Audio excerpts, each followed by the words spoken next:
Welcome to the Influencing with Open Education webinar series. We are pleased to host you. This is week 3 of a series of 10 such sessions.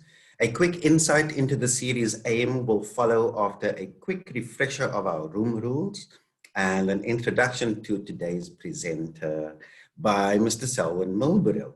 Time is at the premium, and so we will try to facilitate a quick yet jam-packed hour. Quick room rules, I just put them into the session chat window as well. The session is recorded. Please have your mics on mute. Questions will be engaged with at the end of this presentation, which is about 40 minutes in length. Raise your hand if you have a question, please. Use the chat feature once you've raised your hand to put your question in there, type it in. Cameras off, please, except when answering or asking questions. Make sure that you reduce your background noise. Again, the session is being recorded. At the end of the session, if you have any further questions, please direct them to myself, to Kelly Liberty or Mlungisi, and the email addresses are there at the bottom of the chat window. I will hand over to Selwyn Milborough, and Selwyn will be starting us off today. Over to you, Selwyn. Thank you, Gino, and welcome everybody to our hashtag OpenEd Colloquium 20, Influencing with Open Education webinar series. My name is Selwyn Milborough, as Gino has introduced, and I'm from the LT Collab at Nelson Mandela University. People around the world are currently locked down due to the pandemic, and this new normal of online training, workshops, and webinars is just another reason why I support open education and the OpenEdInfluencer project at Mandela Uni. Now, open education uses free internet and applies a framework of open sharing to improve educational access for millions of students and researchers around the world. It combines the traditions of knowledge sharing and creation with 21st century technology. Open education resources have the potential, and I believe, to improve the quality and reduce the cost of educational materials. Now, I'd like to share the bio profile of today's presenter, Mr. Gino Fransman. Gino Fransman is from the LT Collab at Nelson Mandela University, and he passionately explores open education resources to enhance education and teaching and learning, while supporting advocacy and professional development in higher education. He's energetic, he's an advocate for open education, and a multiple project initiator for opening up in education. In 2019 and 2020, Fransman is a project leader within the UNESCO Open Education for a Better World. And that's the program called OE4BW. And successfully, he's supporting the creation of a student advocacy-based open education influencer team at Mandela Uni, now set within the LT Collab. Now for today's session, we will engage with the OpenEdInfluencer project at Mandela Uni, and we will explore some of the projects undertaken by the OEI to understand student experiences within learning resources like textbooks. We explore some of the outputs of international collaboration projects for open, and this includes participation in the UNESCO Open Education for a Better World program, and we are working with colleagues from the University of Massachusetts, Amherst, and the Open University in the UK, in encounters with making advocacy media during this lockdown. So we explore development of a 6-module online advocacy empowerment course called Becoming an Open Education Influencer, and the acronym is BOEI, and profiling some upcoming sessions in the Influencing with Open Education series coming next. So now, ladies and gentlemen, without further ado, it is my pleasure to introduce to you the founder and project leader of Open Education at Mandela Uni, Mr. Gino Fransman. Thank you, Selwyn. It was really nicely done, and I appreciate the nice words. To start us off today, I'd like to share my screen and actually start off with a bit of a multimedia flavor.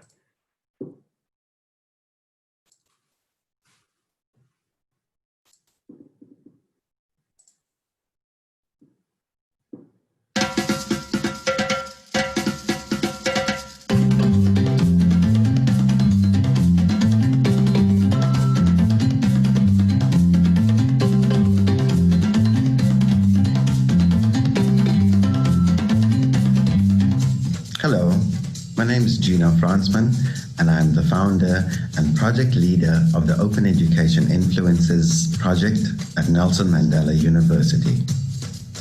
My name is Dave Jenkins.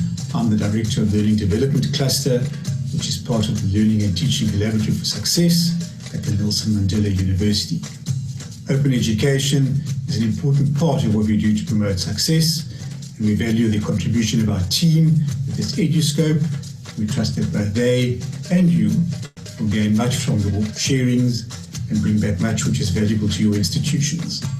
At Mandela Uni, the influencers have conducted research into student experiences with textbooks, done some comparative explorations reviewing traditional versus open textbooks, and hosted an open colloquium featuring practitioners and thought leaders in Africa and abroad who each engage and champion open.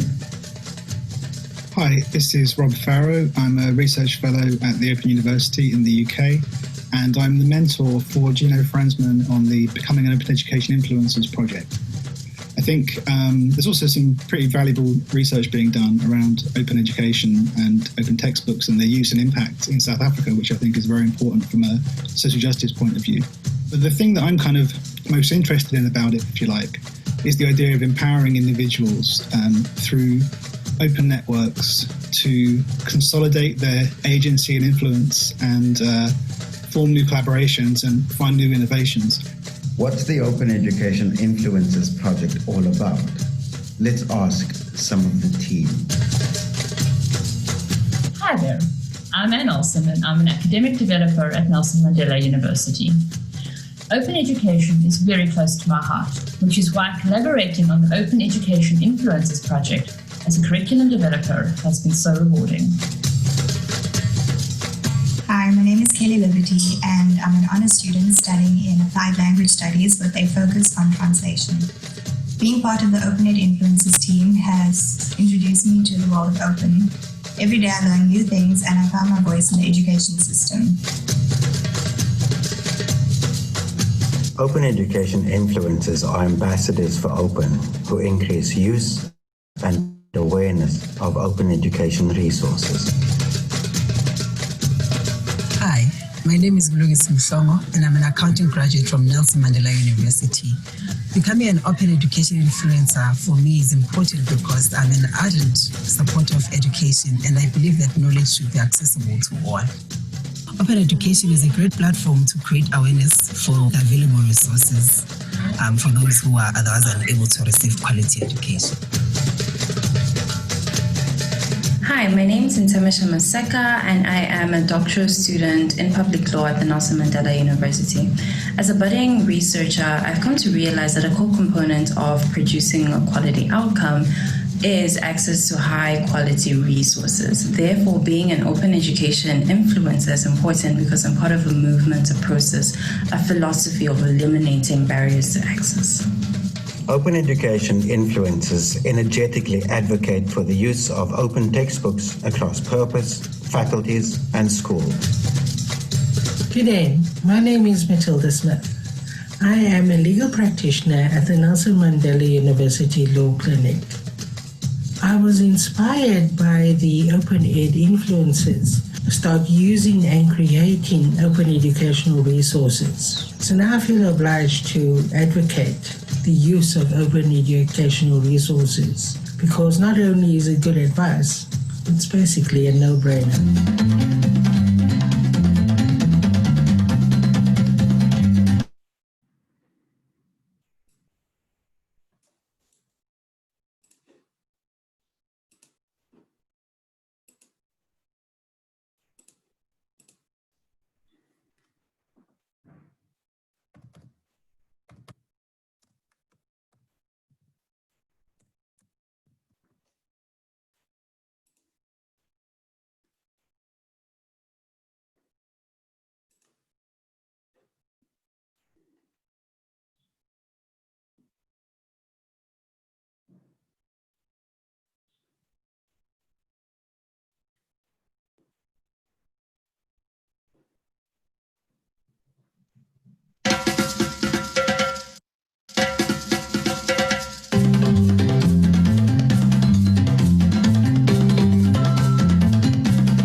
Being part of the OpenEdInfluencers team has introduced me to the world of open. Every day I learn new things and I found my voice in the education system. Open offers a chance to achieve great educational results at a lower or no cost at all, providing unlimited access to study materials and unlimited learning.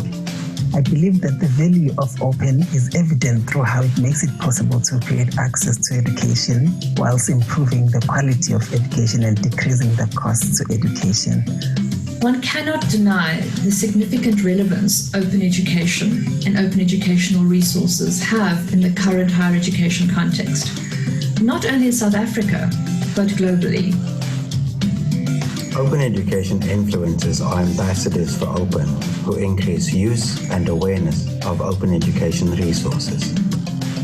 Using open textbooks means that students can obtain learning materials at no cost and share them amongst peers without breaking any laws pertaining to copyright. Lecturers are also able to modify text to fit the needs of their course. The flexibility and affordability that is offered to students and educators alike through open education is undeniable. It is more relevant now as the world is facing the COVID-19 pandemic.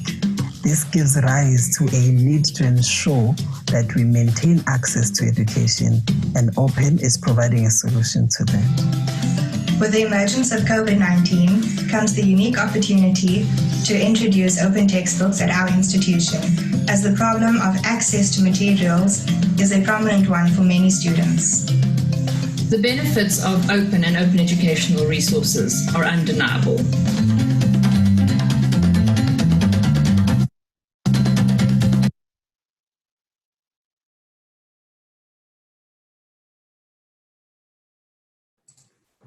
So now, having played a couple of our videos, which we have titled Made During Lockdown, a series of open advocacy media creations, I'd like to actually go into my presentation and start speaking about the project, which is Open Education Influencers, as well as some of the research activities that we've been engaging with.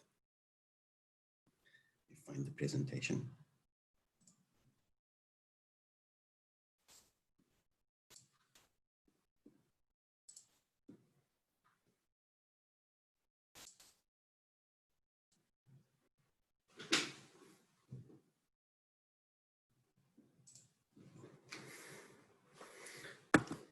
So why OpenEdInfluencers, you may ask? Well, OpenEdInfluencers are trained, they are capacitated and strategically deployed student advocates in open education, and they are active across multiple campuses. OpenEdInfluencers empower post-secondary students with skills, experiences, and insights in open education. They provide awareness and greater access to and adoption of OER among students and academic staff. Importantly, OpenEdInfluencers undergo valuable employment skills training and they get work experience. So why OpenEdInfluencers at Mandela University, you may ask? Well, they increase awareness of the potential of open that it has in teaching and learning. They facilitate the adoption and creation of open education resources, or shortened to OER, at the institution and beyond. Always advocate engaging with the benefits and the uses of OER, like open textbooks. OpenEdInfluencers work with students and educators and are active across faculties, across purpose, and schools. OpenEdInfluencers need to undergo some rigorous training. The first aim of the training is to understand, identify, support, and then engage in open activities. The second aim, well, to create materials for use in open advocacy.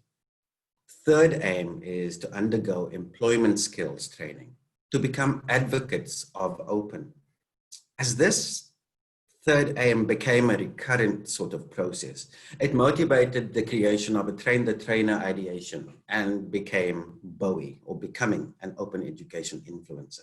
More about that soon.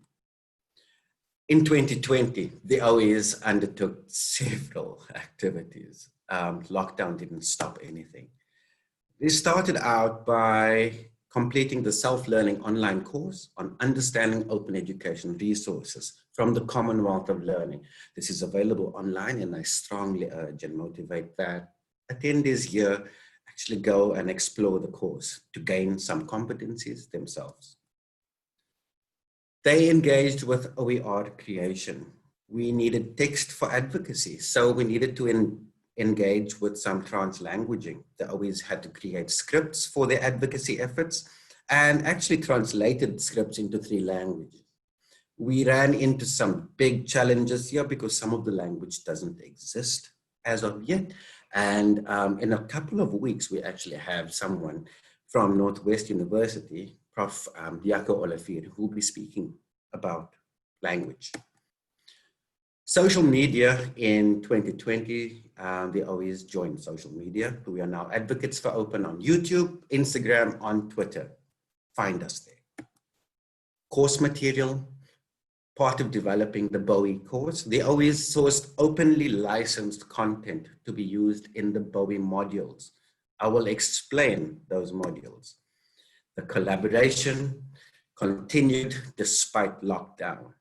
OEs collaborated locally and internationally throughout lockdown for the development and the promotion of the BOEI course. Some more of our open activities, the Open Textbook Experience Survey, the Student Textbook Experience, Textbooks for Teaching, then BOEI, which is the Online Empowerment Course creation, and then Teaching and Learning Open Workshops. I think we can consider this one of those. What do our students say about the cost of textbooks, however? And for this, let's play a video.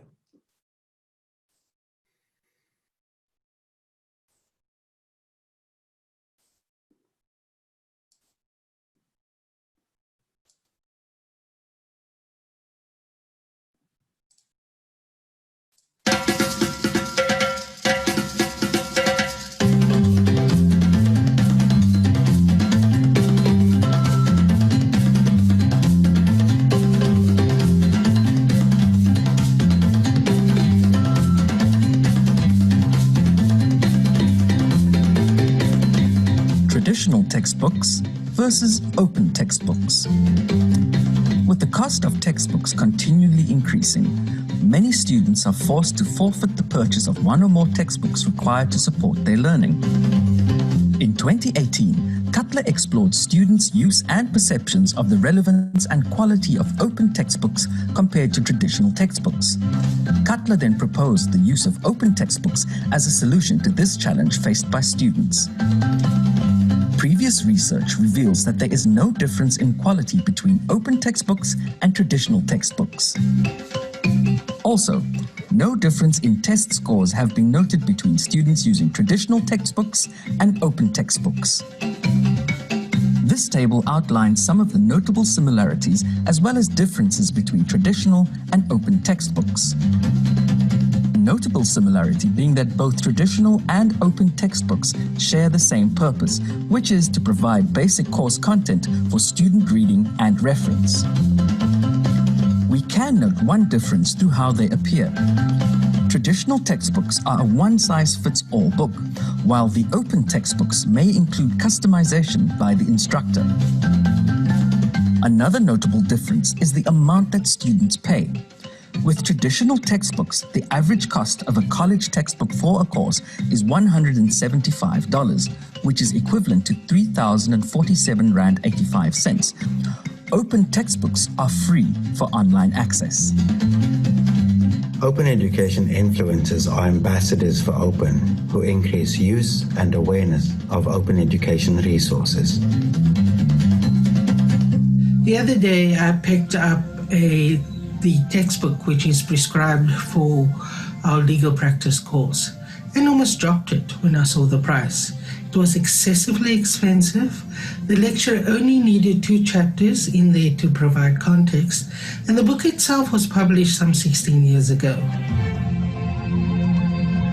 In 2017, Fisher, Ernst, and Mason did a study rating the quality of open textbooks.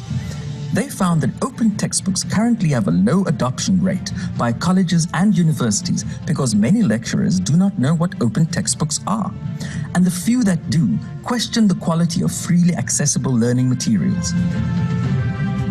The Open Textbook Library implemented a peer reviewing process by which faculty review content created by another faculty. Students at the Nelson Mandela University were asked to share about their experiences with buying textbooks, and these were some of the responses. I have sometimes had to borrow textbooks from friends in order to study because I didn't have a textbook. I find it better to find and download material online even if it's illegal. It is better than spending all that money on a book that will only be used for a few weeks. Would be better if all textbooks are free. Many students can't afford textbooks and rely on bursary money to pay for them. Everyone can benefit from free educational materials. Textbooks are too expensive. I can't afford to buy them, so I download PDFs from the internet. Maybe it is time to hear the voices of the students and better their education experience. How can you start using open textbooks today?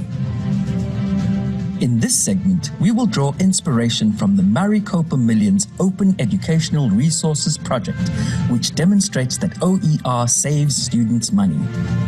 The Open Education Week website documents the story of the Maricopa Millions, which I will briefly recount. In 2013, Maricopa community colleges pledged to be part of the OER movement, establishing the Maricopa Millions Project with the intention to reduce educational costs for students. Using grant funding, the colleges incentivized faculty to develop openly licensed courses and to make low or no-cost courses discoverable to students. Institutional commitment is a step in the right direction and has yielded phenomenal results. The Maricopa Community College's website shares the following insight. Spending less money on textbooks and materials fosters greater access to materials for students, which may enable them to stay on track with completing their courses. As of 2017, the Open Education Week website documented that the initiative had saved students over $10 million. In South African Rand today, that is equivalent to about 176,629,343 Rand. This is more than double the project's initial goal. What made this project so successful? A synergy of practices such as collaboration across the colleges, unwavering administrative support, faculty training, and awareness events. All this was undertaken with the student experience in mind. OER works. OER saves students money.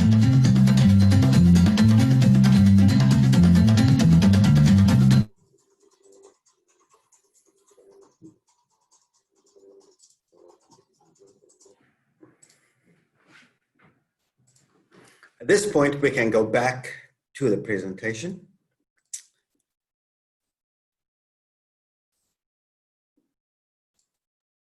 So what do our students say about the cost of textbooks? In the presentation, we heard some of the quotes that came out of our research, and the research project was called the Student Textbook Experience.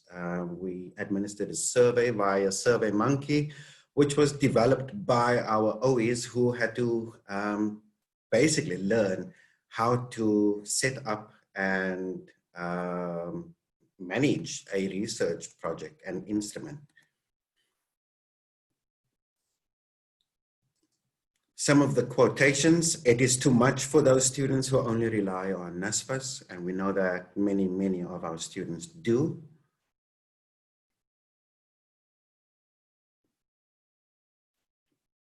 Apologies, I'll just play this in big.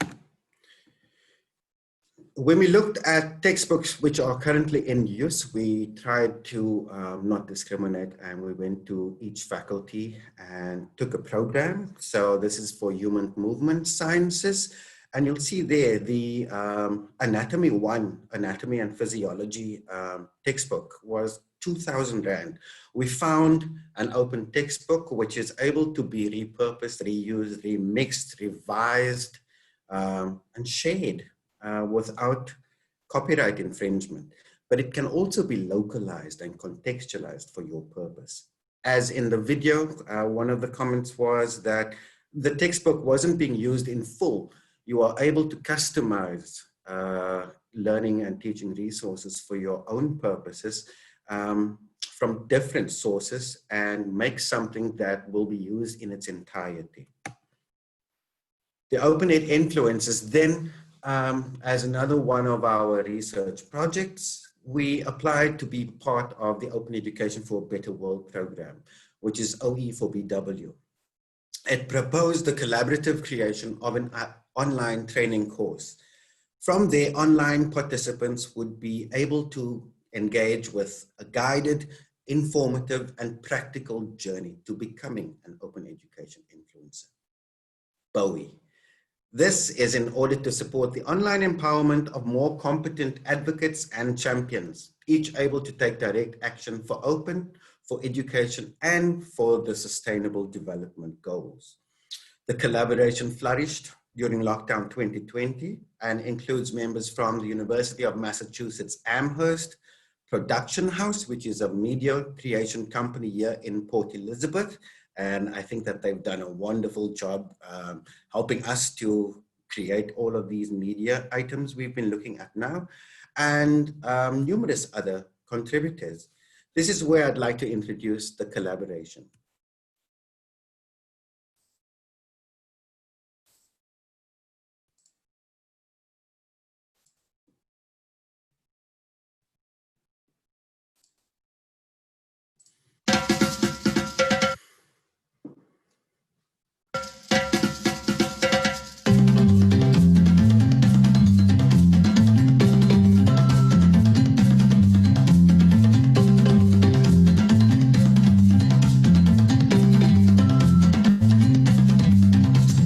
Hello, my name is Gino Fransman. I'm the project leader of the Open Education Influencers project here at Nelson Mandela University.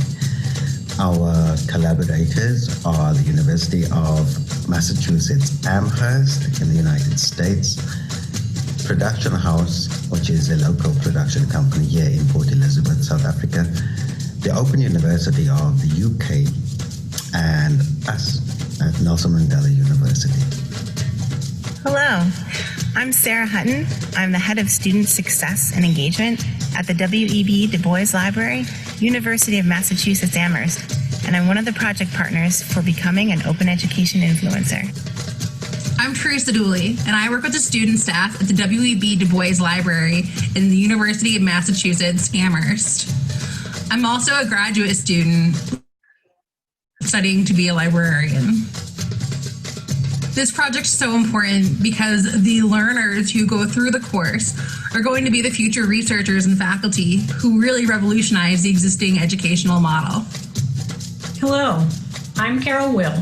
I'm an academic librarian and I'm also the Learning Commons coordinator at a very large research library on the campus of the University of Massachusetts. Hi, my name is Ntamisha Maseka, and I am a doctoral student in public law at the Nelson Mandela University. As a budding researcher, I've come to realize that a core component of producing a quality outcome is access to high-quality resources. Therefore, being an open education influencer is important because I'm part of a movement, a process, a philosophy of eliminating barriers to access. Open educational resources, while offering the opportunity to have education be more accessible and affordable to students, which is incredibly important, also provides the opportunity for students to see their own voices reflected in their curriculum. What does the BOEI project mean to me? It means opportunity for those who wouldn't normally have a chance to publish, to actually create their own materials, distribute them, and also have access to the materials of others. Working on the Becoming an Open Education Influencers program with colleagues from Nelson Mandela University has been such an extraordinary experience. As we navigate these challenging times, we've been able to get to know each other better, support one another, and lift each other up. And it's given us a lot of hope.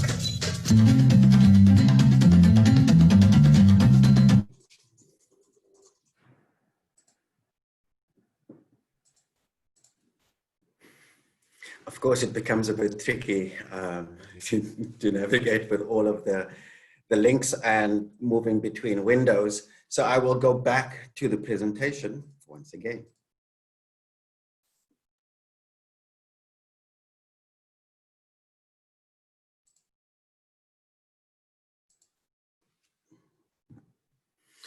So this is a list of the contributors and the collaborators who have all been exceptionally busy and occupied with this project. This was for our inclusion in the Open Education for a Better World program, which was earlier this year. I was in Slovenia last year for the same project. Those names of people. So a quick snapshot of some of the people who are involved. This is a picture of, well, a slide just illustrating some of the experience in Vipava, Slovenia last year. So the BOEI project aims to contribute towards the Sustainable Development Goals in whatever capacity or space by enabling advocacy through an online empowerment course.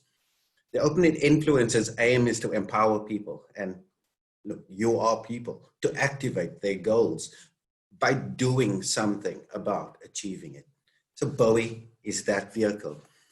We looked at really contributing to 4 goals, particularly.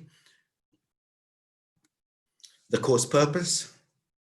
It's an online empowerment course that supports pathways for individuals and groups wishing to influence decision makers and who want to affect decision making and challenge practices through direct advocacy and actions.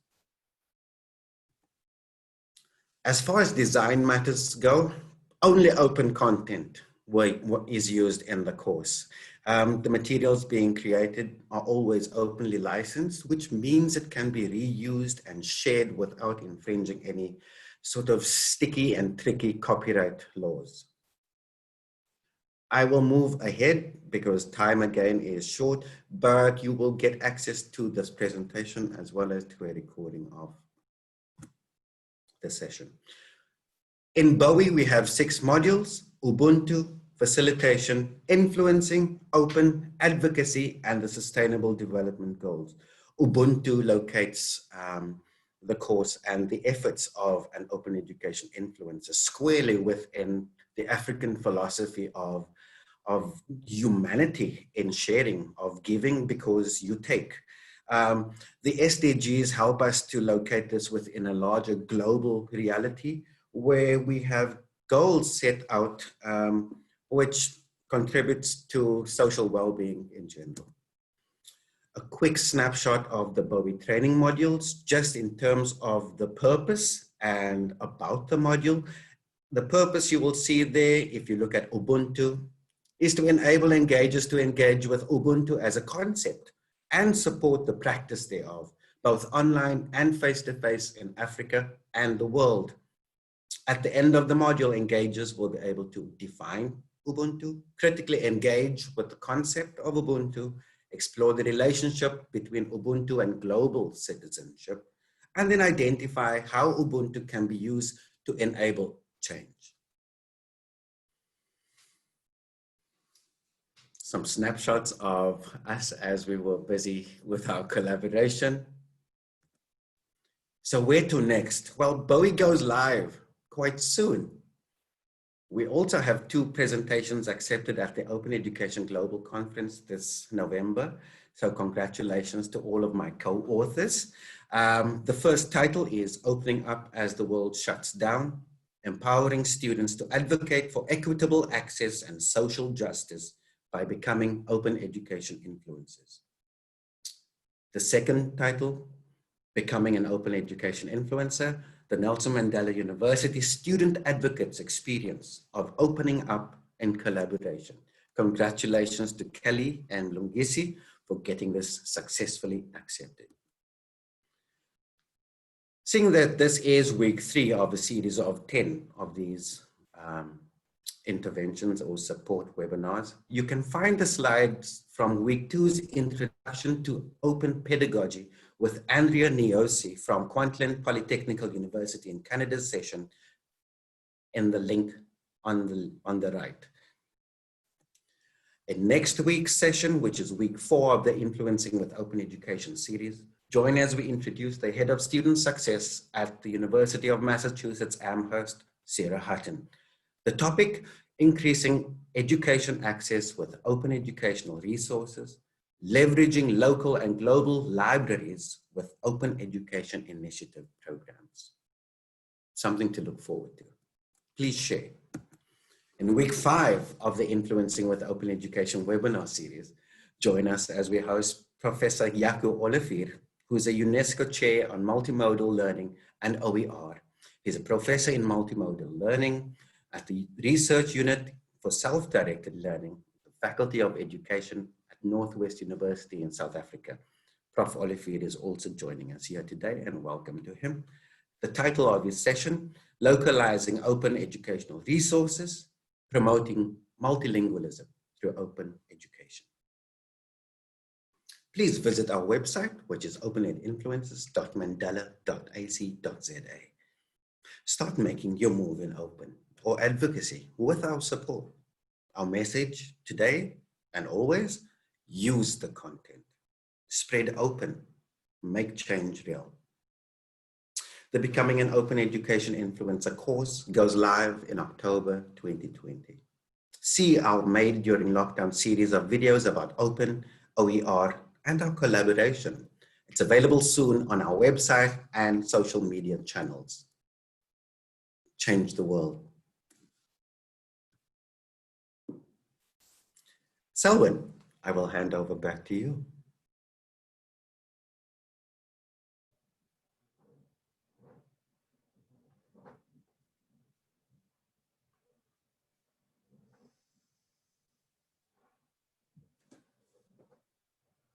Thank you, Gino.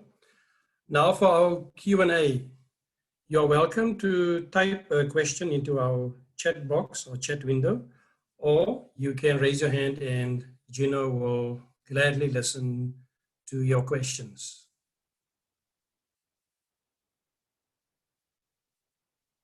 Anybody?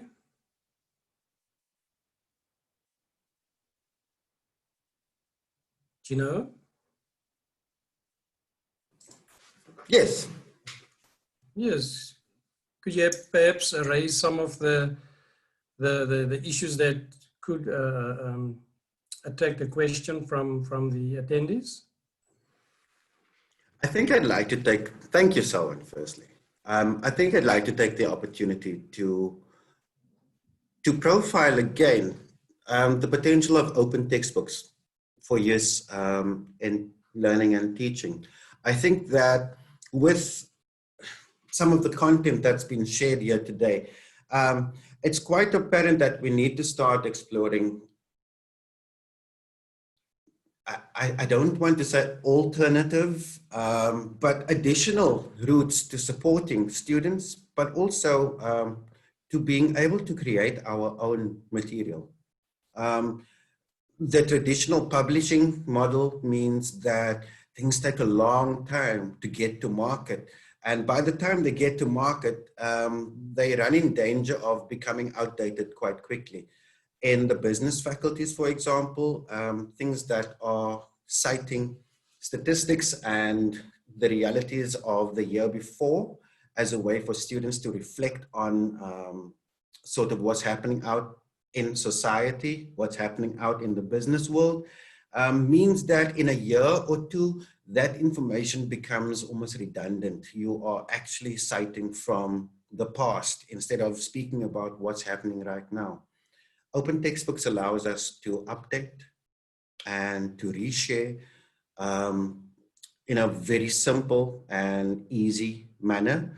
I urge that people again look at the Commonwealth of Learning's course called Understanding OER, which also does open up the process of how to apply Creative Commons licenses, which are open licenses, and which enable people to update and to share in a much more expedited sort of time frame.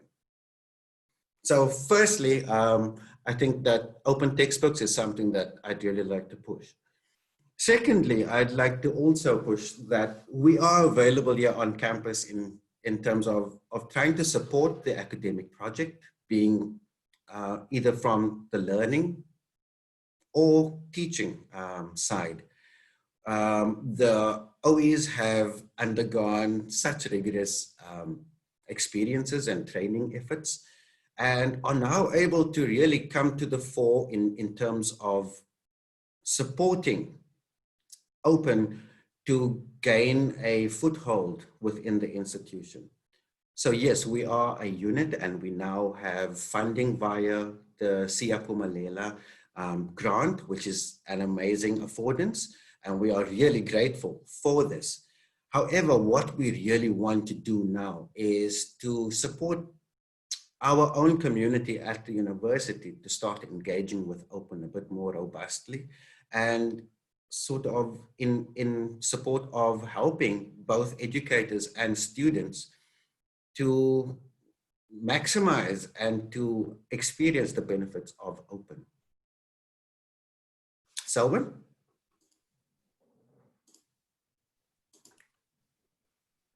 Gino, the lockdown must have affected the workings of the influencers. I'm sure there was a lot of personal contact or face-to-face engagement between the influencers as well as the students.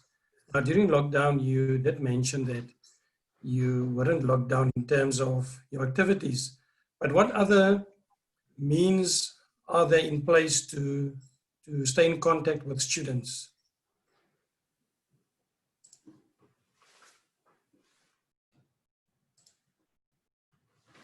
Nice question.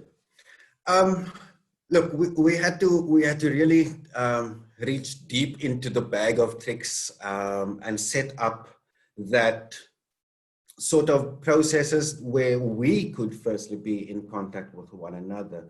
Having had the experience and sort of been privileged enough to be working from an office before, where we could all come in and engage sort of collectively within that space, it was deeply challenging for us to find ourselves in separate spaces and then still need to be working towards the completion of the course. It was so challenging also because as students, for the first part of lockdown, the university hadn't been supplying data as they were able to do sort of towards the second half of that period. So it forced us to start thinking outside the box with ourselves or amongst ourselves. We had to navigate around time zones with people in different time zones across the world. So that meant that very often the barriers of work and home were completely obliterated, basically. We were on standby all the time, simply so that we could be in contact. We used WhatsApp, we used Microsoft Teams, we've used any type of sort of online platform like Zoom in order to stay in touch.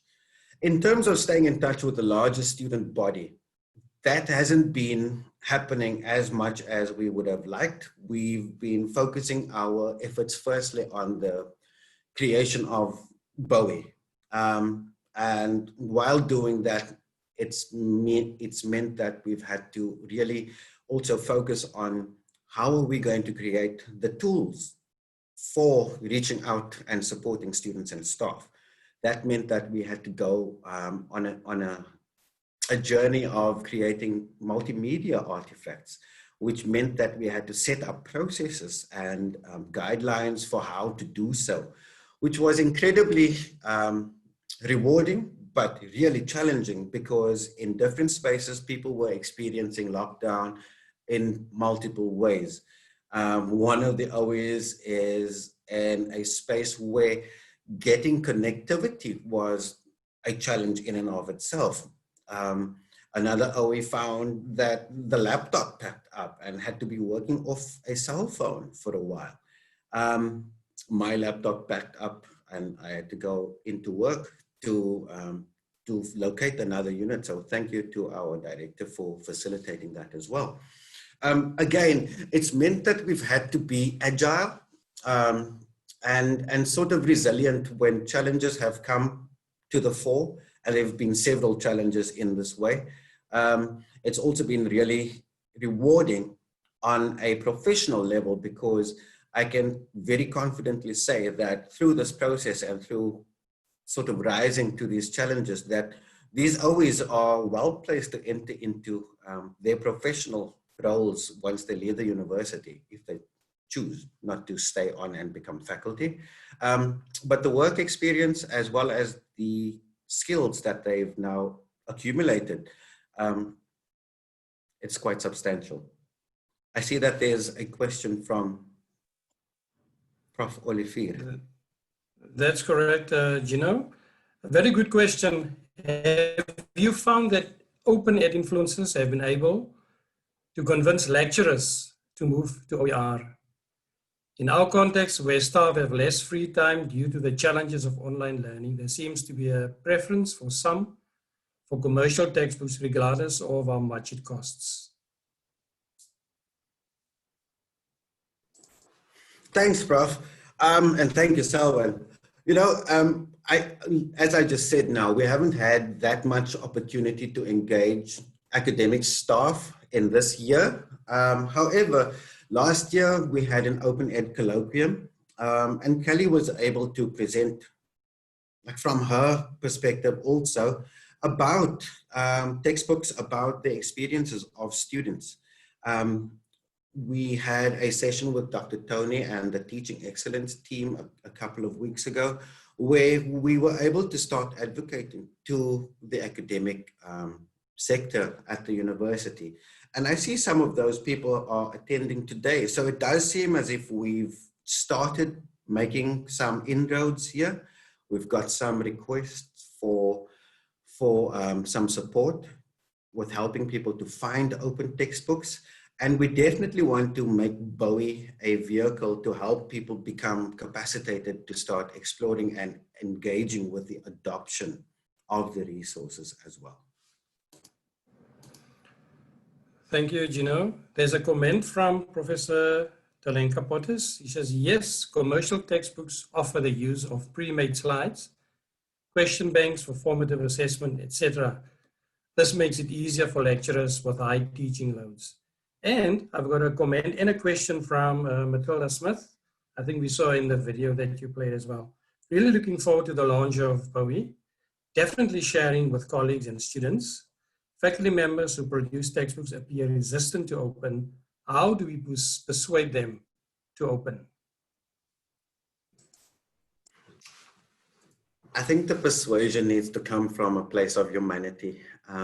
To be honest, Nelson Mandela University has embraced the humanizing pedagogy. And as part of this, we need to look at the students as more than just vessels that we are sort of trying to fill. Andrea Niosi spoke about this last week and spoke about making students co-creators of knowledge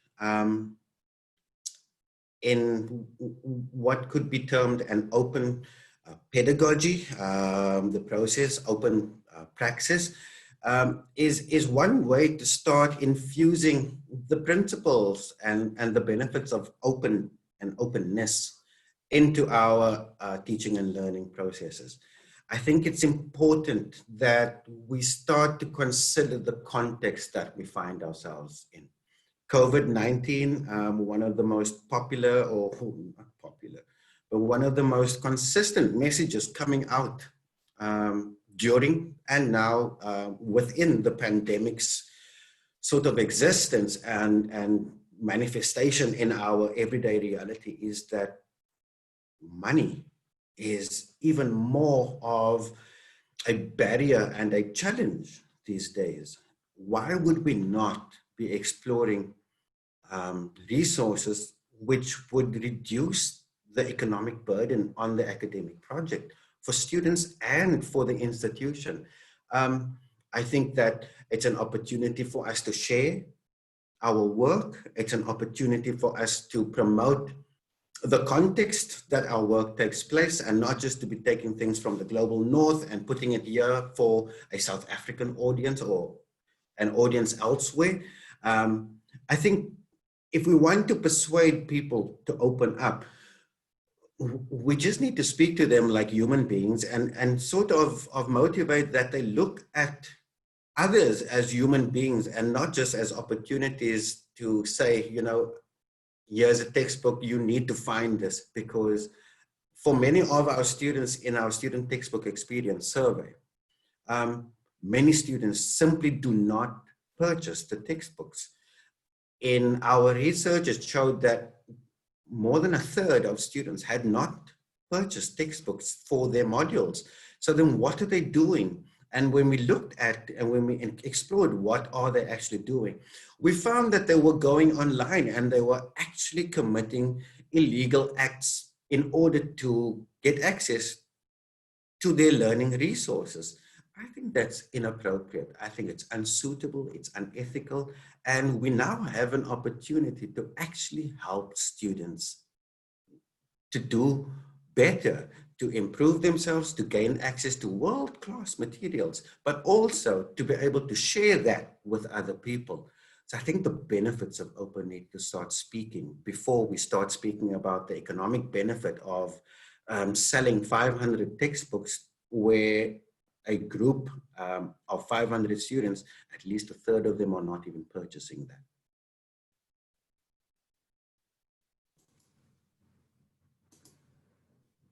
that. Thank you, Gino. It seems there are no more questions, so I will hand over to you to conclude the session for us.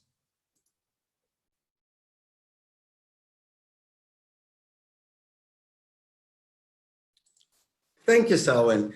I think that just before we go, I'd like to just remind that next week we have Sarah Hutton from University of Massachusetts Amherst. And if you've got contact in a library, you've got contacts with publishers, I think that this is a good time to share news of the session so that we have more attendees from those sort of sectors where open can be shared more specifically. I would like to give thanks for all of you for attending. Thanks to all of the contributors, and please do remember the next session. And as just a bit of news just in, a heads up that we will also be featuring colleagues from the Center for Innovation in Learning and Teaching at UCT in October, with a session titled Open Textbooks Towards a Sustainable Model for South African Universities. We look forward to hosting you all again. So please stay safe and do go open. Thank you all, and goodbye for now.